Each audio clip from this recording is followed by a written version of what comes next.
Assalamualaikum warahmatullahi wabarakatuh. Bertemu lagi dengan channel Syadi Tutorial.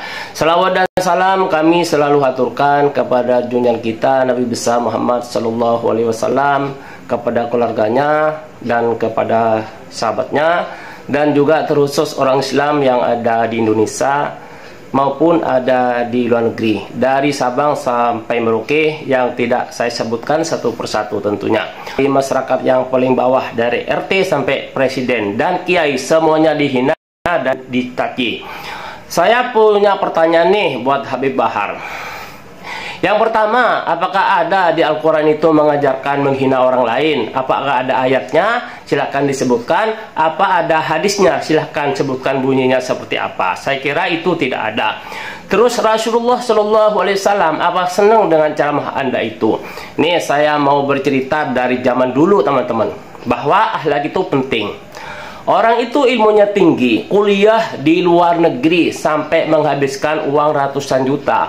Tentunya orang tua itu sangat berusaha sekali supaya anaknya itu mengerti agama. Mengerti agama dalam arti di sini kan akhlak teman-teman. Meskipun ilmunya tinggi, setinggi langit, tetapi kalau akhlaknya itu tidak punya, menurut saya nol. Nah, saya ini bukan seorang santri teman-teman, apalagi seorang kiai, apalagi seorang pendakwah. Tetapi di sini saya rakyat biasa. Ngomong di depan kamera ini saya berdasarkan hati nurani saya teman-teman. Saya belum pernah menemukan di ajaran di Al-Quran itu, belum pernah dengar ayat mana, surat berapa, ya, hadisnya bunyinya bagaimana yang mengajarkan kekerasan menghina itu tuh.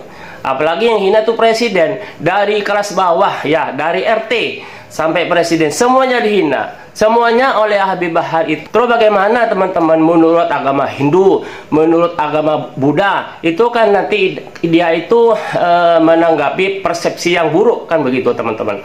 Makanya di sini ada juga orang berkomentar, seorang keturunan Nabi kenapa dipukul kok kena?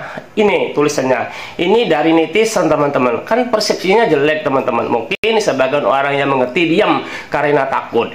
Nah, menurut saya juga tidak diterima kita ini dihina karena tidak dicontohkan oleh para wali. Wali itu masuk ke Indonesia. Di Indonesia itu sudah ada Buddha, sudah ada Hindu dan agama-agama yang lain, kepercayaan-kepercayaan yang lain yang saya tidak tahu. Tetapi wali itu mengajarkan apa? Mengajarkan sopan santun teman-teman. Bukan mengajarkan kesaktian. Jadi wali itu, wali Songo itu, walaupun ilmunya itu sangat tinggi sekali, dia itu tidak memamerkan ilmunya, tetapi dia itu memamerkan akhlaknya. Jadi akhlak itu menurut saya nih teman-teman, kalau tidak salah itu di atas ilmu.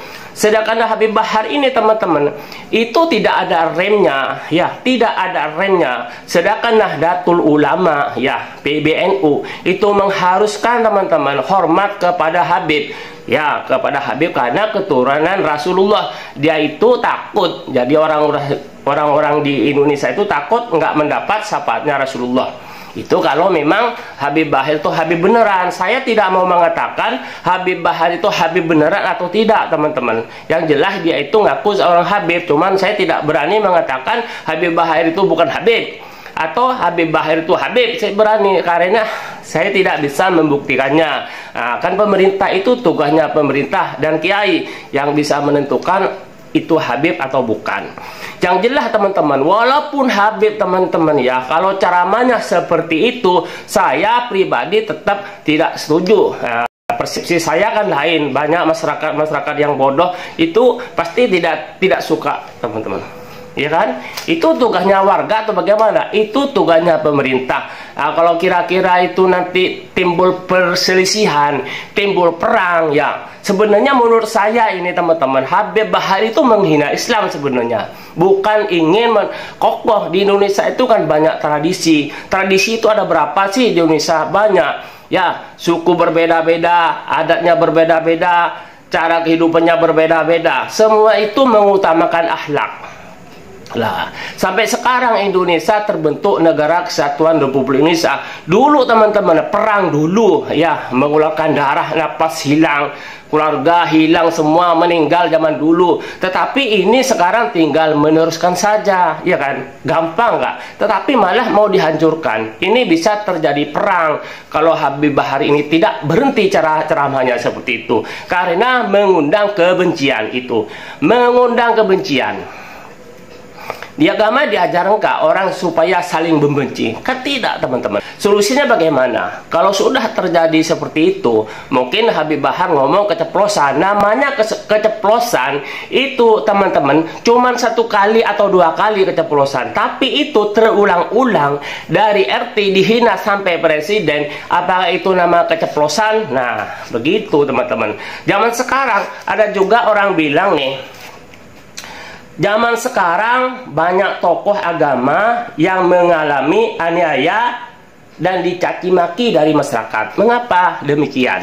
Begini teman-teman, logikanya begini, mungkin orang itu kepinteran, jadi kuliah di luar negeri. Bukan tidak boleh kuliah kalau uangnya banyak, kuliah menjadi santri terus menjadi kiai. Tapi yang perlu diutamakan, yang perlu dijunjung sangat tinggi, apa itu? Akhlak, teman-teman. Jadi bukan ilmunya, ya. Walaupun ilmunya banyak setinggi Gunung Ciremai, bahkan lebih tinggi dari Gunung Ciremai, sampai ke awan tinggi ilmunya, bahkan sampai ke langit ilmunya. Kalau akhlaknya itu tidak punya akhlak, teman-teman, walaupun seorang kiai, dia sudah tinggi, itu rendah menurut saya.